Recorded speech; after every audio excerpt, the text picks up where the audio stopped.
Bismillahirrahmanirrahim. Alhamdulillahirabbil alamin, wassalatu wassalamu ala asrofil anbiya'i wal mursalin Sayyidina Muhammadin wa ala alihi wa sahbihi ajmain, amma ba'du.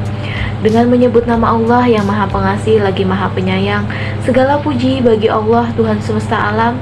Rahmat dan keselamatan semoga tercurah kepada Nabi termulia dan kepada keluarga dan para sahabat-sahabatnya.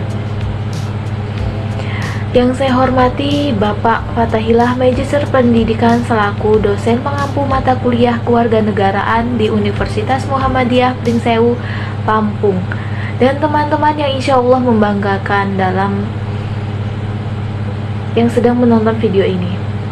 Di dalam video ini saya akan mempresentasikan atau mempidatokan hasil diskusi kelompok kami tentang membangkitkan karsa umat. Langsung saja, buku yang berjudul Membangkitkan Karsa Umat yang ditulis oleh Dr. Dasim Budimansyah yang mengemukakan masalah karsa yang menyangkut individu dan peranata rakyat.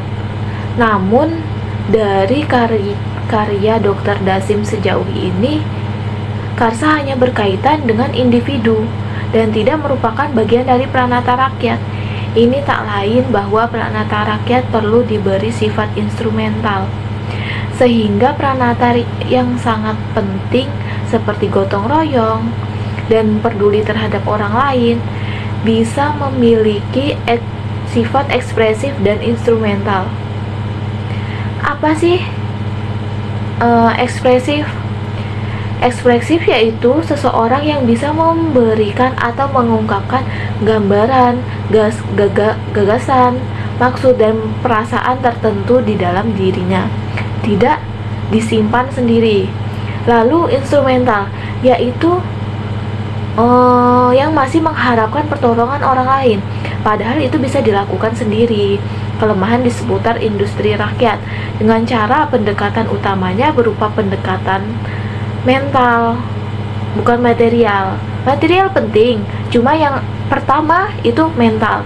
Dikatakan bahwa bantuan pemerintah yang bersifat material seperti bantuan kredit dan pemasaran belum mampu meningkatkan mentalitas bisnis mereka.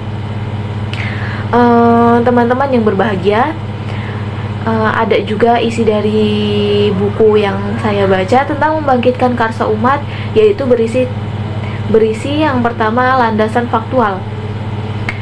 Landasan faktual berasal dari berbagai cabang ilmu, mengenal praktikum dan studi pendidikan seperti mengenal industri rakyat, yaitu suatu bentuk apa sih industri rakyat? Yaitu suatu bentuk industri yang dapat berperan sebagai penggerak pertumbuhan ekonomi dan meningkatkan daya tenaga kerja untuk mengurangi jumlah penduduk miskin di pedesaan. Yang kedua ada industri pengolahan makanan, yaitu salah satu bentuk industri yang tertua dan juga bentuk penyediaan lapangan kerja terbesar dalam industri kecil. Yang ketiga ada fenomena pemberdayaan. Apa sih fenomena pemberdayaan? Yaitu upaya untuk meningkatkan harkat dan martabat lapisan masyarakat dalam kondisi sekarang tidak mampu melepaskan diri dari perangkat kemiskinan. Yaitu ada landasan teoritis, yaitu ada etika agama, pembangunan ekonomi, motivasi manusia, internalisasi nilai-nilai agama Islam, teori adab dan teori tema sukses.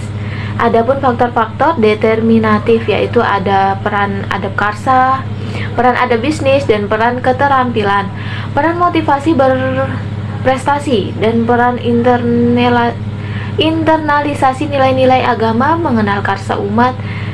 Apa sih karsa? Karsa adalah kemampuan seseorang untuk mengelola kepedulian terhadap orang lain. Kelemahan pada karsa umat di negara, yaitu budaya yang santai atau subkultur. Menyeimbangi kebutuhan karsa umat di negara, itu tujuan utama dari syariat penegasan bahwa komitmen moral bagi perlindungan bertujuan untuk membantu adanya alokasi dan distribusi Imam Ghazali berkata, menempatkan harta benda dalam urutan terakhir. Kenapa? Karena harta bukanlah tujuan itu sendiri. Ia hanya suatu peranata atau alat. Meskipun sangat penting, emang sangat penting untuk merealisasikan kebahagiaan manusia. Harta benda tidak dapat menghantarkan tujuan ini, kecuali dialokasikan dan didistribusikan secara merata.